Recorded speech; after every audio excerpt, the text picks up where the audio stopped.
For us, we didn't know the city until we literally decided to just walk around in las colonias to visit, just like the mall and everything. And so it all happened to feel like right.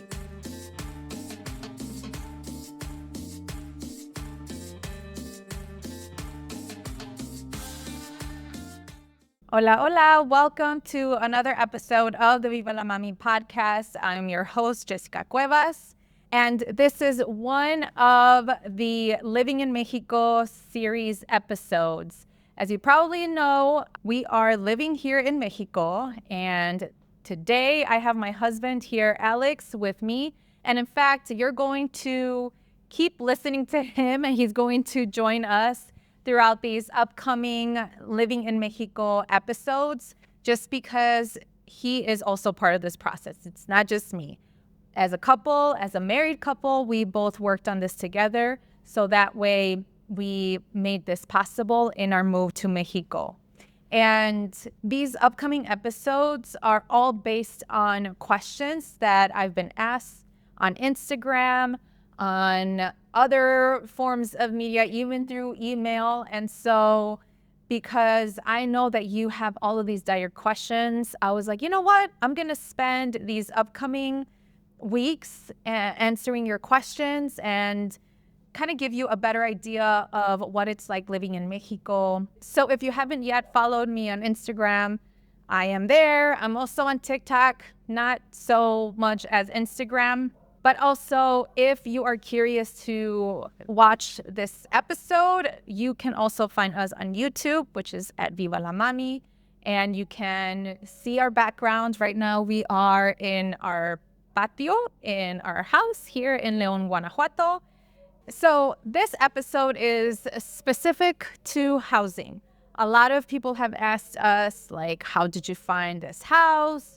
How do you even rent a house in Mexico? And a lot of times people go to Mexico to just visit, whether if it's vacation or if it's visiting family. And so there are a lot of nuances and a lot of like specific ways of finding and getting housing here in Mexico. And we're just going to share kind of like what our experience was and how it's going.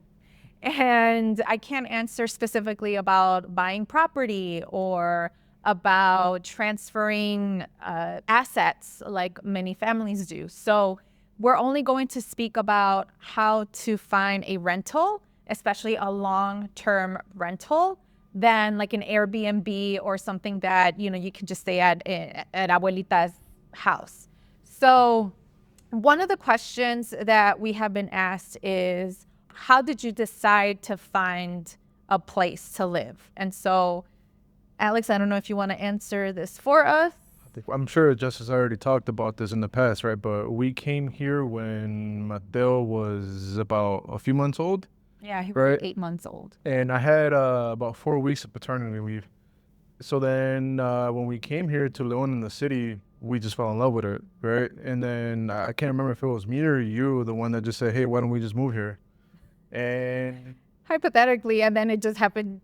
She didn't think I was serious because before I was like, oh yeah, I'll never move out of the States. But hey, here we are, right? Yeah, we came here on somewhat of vacation, and then somehow, some way, we just decided to stay here.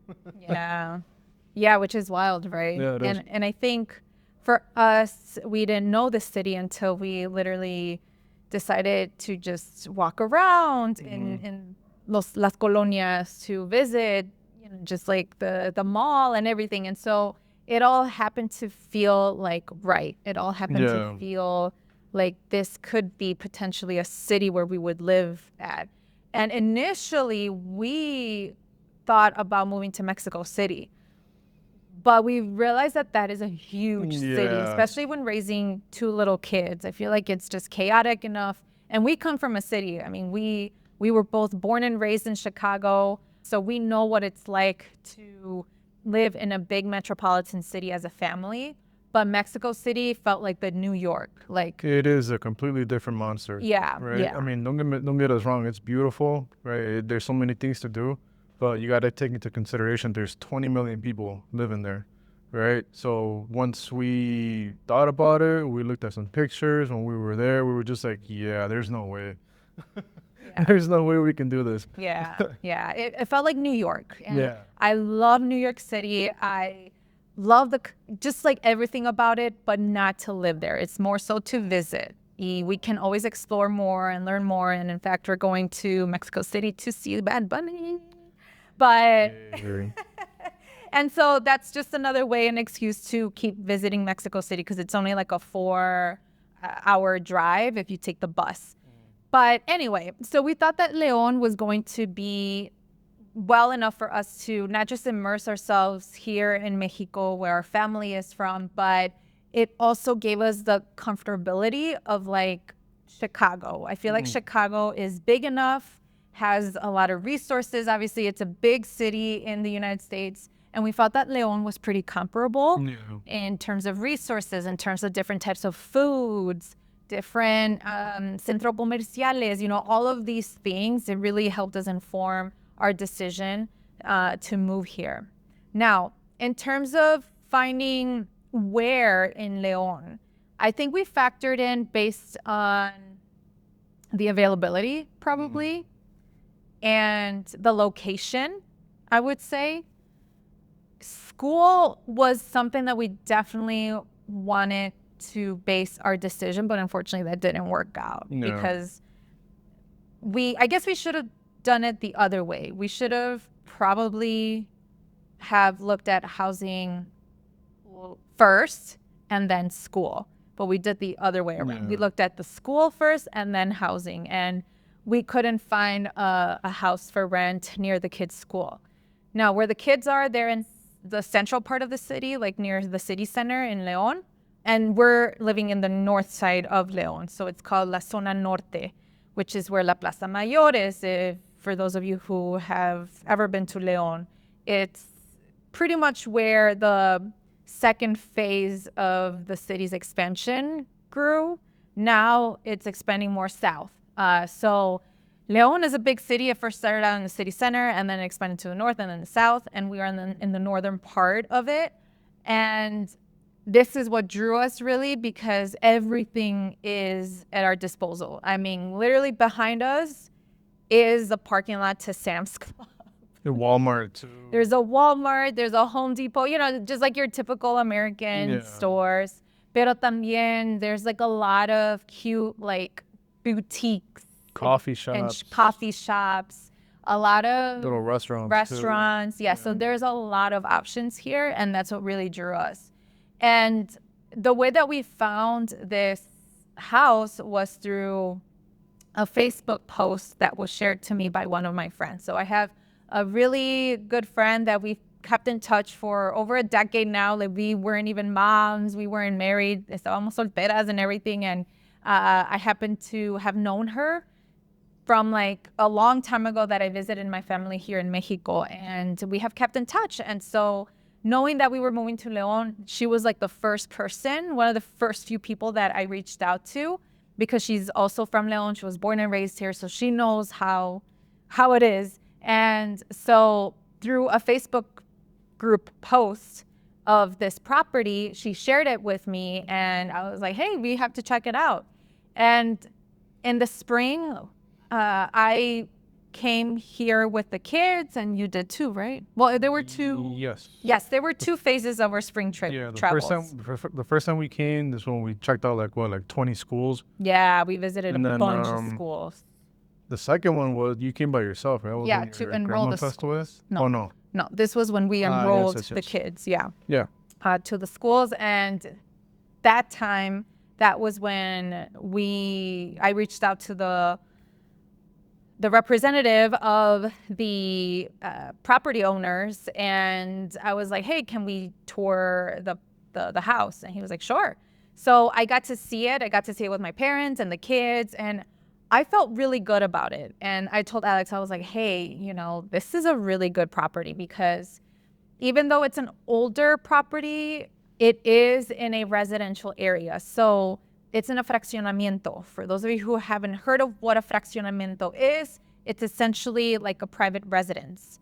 Yeah, essentially, it's a gated community. Yeah, it's a gated community. I hate saying that because you know what we think of gated communities. But yes, you do have to have access if you don't live here to get through these doors. Everyone here is pretty chill, you know, no problems. Like I haven't heard of any drama or anything.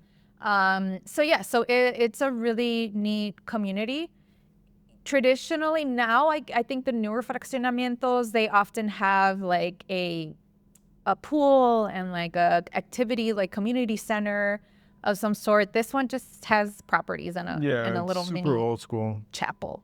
It's old school, but it's very nice. Yeah. Very, very quiet. Yeah. I mean, there's people running in the mornings. There's people running, walking their dogs in the middle of the night. So, yeah, it's super quiet. It's pretty quiet. And that's something that I fell in love with, to be honest, because I knew that my kids were going to be safe. I knew that I can go outside anytime and not worry about, like, cars passing through. Because where the kids go to school, that's where the houses are kind of, like, in the public, basically. And they're in busy streets and everything. And so I felt like going into a community like this would be more fitting for our family and our active kids and making sure that they're okay. And so that's how I toured it in the spring. And first of all, everyone uses WhatsApp. And for me, I never really use WhatsApp, even though my grandpa uses it. I still don't use it. Yeah, and that's one of the things that I had to get used to, responding back to WhatsApp. And that has been a form of communication, really, from anyone here. And so I knew that I had to be proactive in checking my phone and my messages, because I low-key had set up the WhatsApp notifications off, because I was like, I never receive anything through that. But I guess I had to change those settings, especially when we knew we were going to live here. And so that was the way that I was in communication with.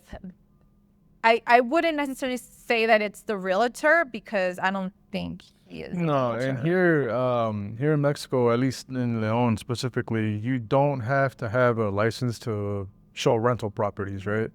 To sell properties, yes, you do, but not to show them. So that's one thing. If you are interested in moving or locating here or anywhere in Mexico, make sure that it's a reputable person, a trustworthy person. Yeah. And I would say this guy was pretty professional. You know, he was on top of things and everything. But I wish we would have known that there are other ways. Like the way that we found this house out, like I said, it was through this Facebook like group post. It wasn't through an inmobiliario. So an inmobiliario is like a real estate agency, and it wasn't listed through that. And there are inmobiliarios to either buy a house or to rent a house. And that's when you can find a reputable, licensed realtor. Yeah. And unfortunately, this property wasn't tied in with that. Now, the property alone has been fine, I would say, but there have been a lot of issues, which we'll kind of talk about that. But it's in terms of actually securing this house, how would you rate that experience? On a scale from 1 to 10, securing this property, about an 8, difficulty-wise, because, there was a lot of legal stuff that we had to do, right? Like we had to get your grandfather, right? And essentially it was like collateral, right? He had to put his property as collateral so that we can rent this one. Right? So it's not just like, oh, here are the keys, give me the money. No, we had to go to a lawyer, sign a bunch of documents. And I was very surprised, honestly. I don't even think you have to do that back in the States to have somebody as collateral. No, because we are property owners ourselves, and we have 3 different tenants in those 3 units that we own, that building. And it was all up to us, to have the contract and everything. And now, granted, we are in the city of Chicago, so Chicago is very hard, like on landlords, and yes, more renter friendly than anything. And so in order for us to cover our bases, like we wanted to make sure to have a contract and everything kind of like in order. Pero aquí it's legalized. Like you had to have an attorney to sign the contract. And so this is what it's called, a póliza jurídica, which essentially it legitimizes the rental and it protects both parties. So in a way, I was grateful that that was one of the, rules to rent this property, is to have this póliza signed. But it did come with a couple bureaucratic steps, right, where it wasn't just us that we were able to rent this place. It had to get through with my grandpa. And we were lucky because my parents, even though my dad has land and they're in the process of building their house, todavía no tienen what it's called las escrituras. And so esas escrituras is like a legal document that basically legitimizes your property, your tierra. And so luckily my grandparents are near us and we were able to bring him over and have him sign for us, essentially, because that was the only way that we were able to get this property. In terms of what it involved with any like deposit or costs, we did have to pay the first month's rent like as a deposit, and that was non-refundable, which is pretty common, just like anywhere else. So we actually secured this place like months in advance. So when we toured the property and everything, it was like May or June. That was when we paid that 1 month's deposit. Y that way it secures the property. So I guess they were able to do that, and that was great. And then we then had to pay, the first rent and so forth. And in terms of the cost specifically, I would say for us, especially coming from the United States and coming from Chicago, where housing is ridiculous, it is cheaper. Very affordable. It's very affordable. So we pay 20,000 pesos, and it is a furnished home. So usually furnished houses or furnished apartments in Mexico are going to be a little bit more because that includes all the furniture, the tables, dishware, everything. So that was one of the things that we were looking for specifically, that we wanted to make sure that in order for us to acclimate ourselves here and not bring all our stuff, because we still don't know if we're going to live here forever, we thought that it would be best to rent a furnished property. So for Mexico and for people who are from Mexico, this house is a lot more expensive, I would say, and especially in a city like León, where it isn't Mexico City or Guadalajara, or Monterrey. Like, it is a little bit more expensive than your traditional kind of or typical like rental costs. Aquí me dijeron que maybe maximum for a furnished home, I think you're pushing it like 17,000 pesos. So we're paying 3,000 pesos more than your kind of like average type of house that is furnished. But it is what it is. Yeah, and it's not like they scammed us or whatever. Like, the 20,000 pesos was what it was in the original posting without them even knowing that we were American. Right.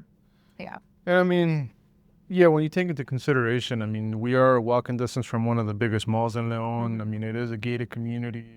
There's so many things to do around in this area, but again, it is what it is. Yeah. And I would say that this house has more space. I think it's more spacious than your traditional house now in León, just because it is getting oversaturated.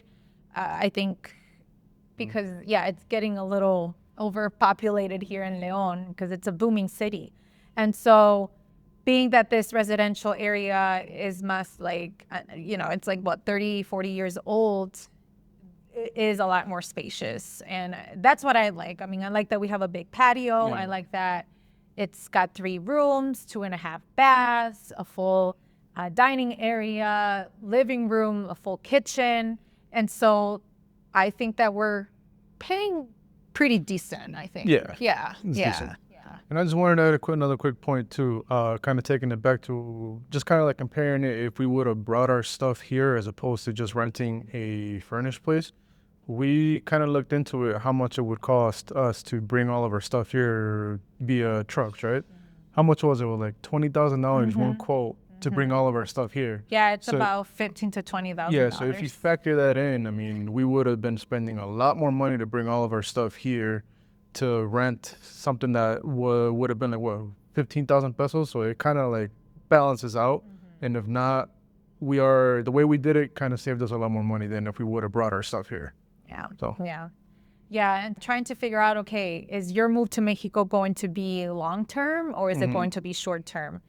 And for us, we do have a storage back in the United States where it has, I would say, the more precious thing.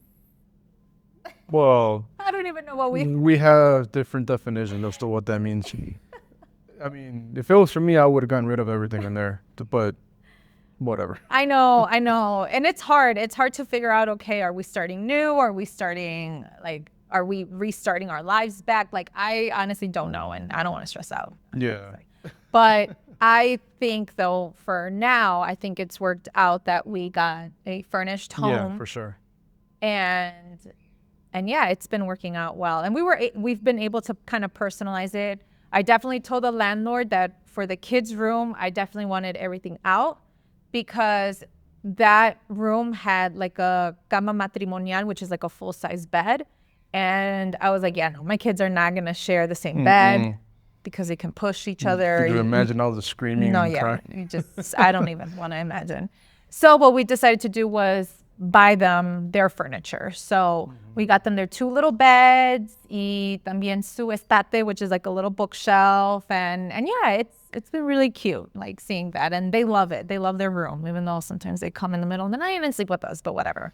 Still, it's been over years that they've been doing that, but yeah. That's how they are. It is what it is. Yeah, it's fine. Now that we live in a rental, something that we know that in the póliza jurídica is that this rental is for a year. And so within this year, it's literally stated that it is our responsibility if things break down or if, I don't know, if we need like a new light bulb. So that's one of the things that is kind of interesting in Mexico compared to the US, especially in Chicago, is that the tenant here doesn't have as equal rights as in Chicago.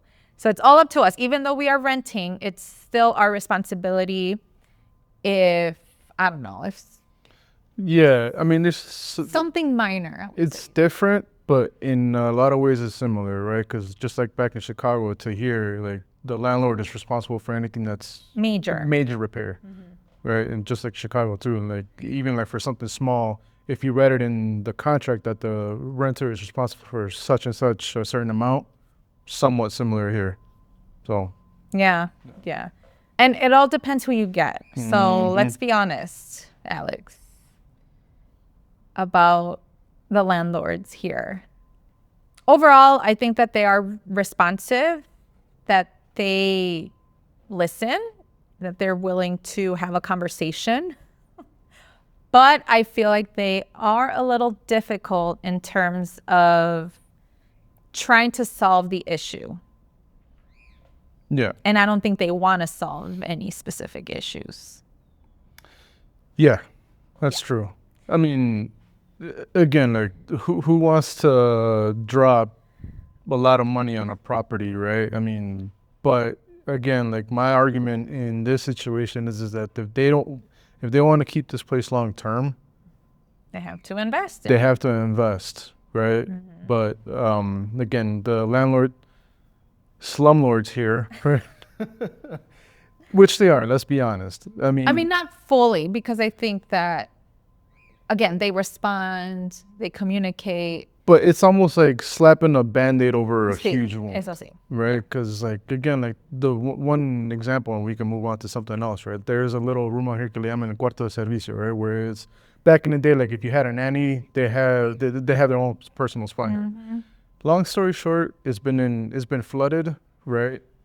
And it's been going on for who knows how long, right? But we told them, they came. They had a quote from actual professional, what do you call it? Albañil, which is a bricklayer, right?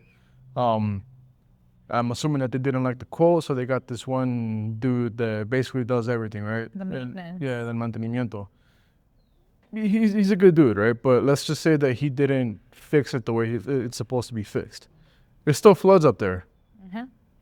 But And they don't, yeah, and the thing is that el cuarto de servicio, even though we don't utilize it, I mean, it's nowhere near to being living. You know, you can't. It's just live a storage area. We use it for storage, so that's where we have our maletas, the container boxes that we brought our stuff with in the car. Like, so we do use that space for storage, but that's, even though, yeah, it's not livable, I still utilize it what's under that cuarto de servicio. So essentially the cuarto de servicio is like on a second level, and what's under el cuarto de servicio is the laundry room.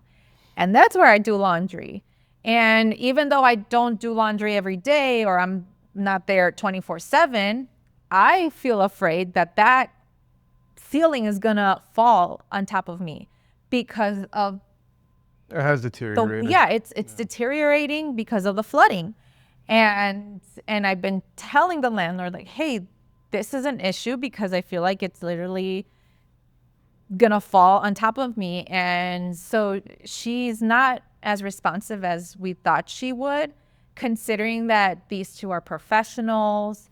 They pride themselves, when I first met them, that they own 4 properties. And so I just wonder how they treat the others, the other tenants.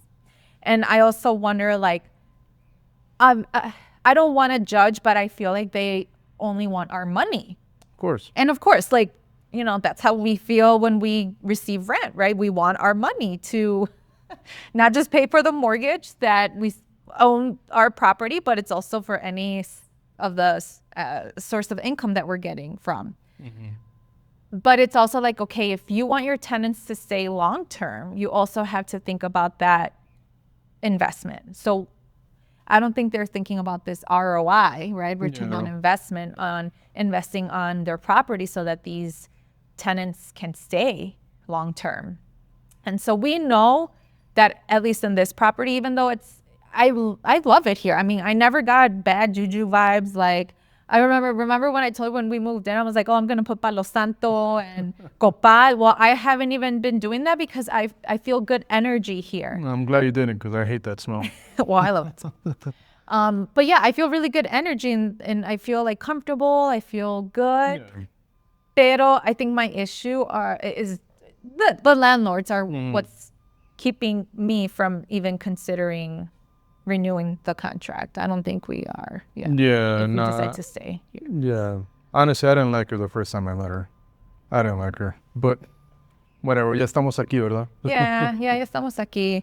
And I know that, I don't know if we've rushed into like finding housing, because there's always housing available. We still see, Alex joined this Facebook group about like renting, properties here in León. But I don't know, I just felt driven into the location. I think location was definitely a big one.